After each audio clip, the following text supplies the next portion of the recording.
In its final report on the destruction of World Trade Center Building 7, NIST, the National Institute of Standards and Technology, went out of its way to avoid investigating the use of explosives. Their sole rationale for not investigating explosive use was the supposed lack of sufficiently loud sounds. NIST computed what they claimed would be the minimum loudness of an explosion that could sever Column 79 with a single blast. Then they claimed no observers detected explosions as loud as their predictions. This size blast would have produced an incredibly loud sound that was not recorded on videos of the collapse nor reported by witnesses. On the basis of this artificial threshold of interest, they swept aside all evidence of actual explosions and concluded that no explosives contributed to the destruction of the building. We did not find any evidence that explosives were used in the collapse of Building 7. Yet there was voluminous evidence of explosions. Here's one of the guys who can tell you I'm okay, all right? Here, hold on. You want to call your mother or something? You heard explosions, like ba-boom! We just heard one more explosion. That's about the fourth one we've heard. A few blocks up West Broadway, looking toward the World Trade Center in the distance, Ashley Banfield was conducting an interview for MSNBC. You were just told by police that you should move out of your... The mic was set to pick up speech a few inches away. From the involuntary startle response, "Oh my God," we know explosions are being heard. However, listening closely, we discover that the microphone did indeed pick up the sounds of explosions, but very faintly. Turn up the volume. Listen for a low rumble in the background. You were just told by police that you should move out of your apartment, Fabiana. Yes. You've got Carolina here? Yes. They advised us to leave because we have... Oh my God. This time the sound has been filtered to emphasize low frequencies. Listen for booms like a bass drum in the distance. In fact, you were just told by police that you should move out of your apartment, Fabiana. You've got Carolina here? Yes. They advised us to leave because we have... Oh my God. Here's a different version, filtered to emphasize the mid-range sounds. The bass drum is gone. I would describe the blast sound like a train on a bumpy track. You were just told by police that you should move out of your apartment, Fabiana. Yes. You've got Carolina here? Yes. They advised us to leave because we have... Oh my God. Here's the original sound again. You were just told by police that you should move out of your apartment, Fabiana. Yes. You've got Carolina here? Yes. They advised us to leave because we have... Oh my God. Look behind us. Please pan in this way. Please be careful of your baby.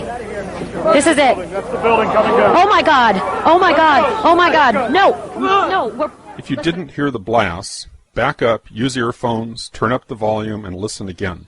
There were 2 blasts, followed by 7 more, regularly spaced, all in 2.5 seconds. Craig Bartmer's testimony may come to mind. The whole time you hear boom, boom, boom, boom, boom. I think I know an explosion when I hear it. When we hear the sharp, regular series of sounds in the background, the building has not yet started to fall. When we hear the reporters say, "This is it," this is it, the building has not yet started to fall. The fall of the building corresponds to the crescendo in the crowd response. Here is another street scene with the building in full view. The crowd responds almost immediately as the building starts to fall. This occurs just after the reporter says, "This is it." This is it. Oh my God. Oh my God. Therefore, the blasts we heard occurred seconds before the building started to fall. When Ashley Banfield says, "This is it," it is because she has been previously told to expect Building 7 to come down. The brown building, the tall one, is number 7 World Trade Center. I've heard several reports from several different officers now that that is the building that is going to go down next. Back in the studio, the anchor, Brian Williams, not only had foreknowledge of the collapse, he had a ready explanation. What we've been fearing all afternoon has apparently happened. We were watching number 7 World Trade, which was part of the ancillary damage of the explosion and collapse of the other 2. Just as Ashley Banfield was told, Brian Williams was told. There is indeed evidence that even the top fire officials were told. We are on the phone with New York Fire Department Lieutenant David Restuccio. Lieutenant, where are you right now? I'm at the corner of Northmore Street and Greenwich Street. Can you confirm it was number 7 that just went in? Yes, sir. And you guys knew this was coming all day. We had heard reports that the building was unstable and that it eventually would either come down on its own or it would be taken down. Those in control of the story were planting the official narrative in our psyches in real time as events unfolded, using the press and even the fire and police departments as their unwitting agents. We are getting information now that one of the other buildings, Building 7 in the World Trade Center complex, is on fire and has either collapsed or is collapsing.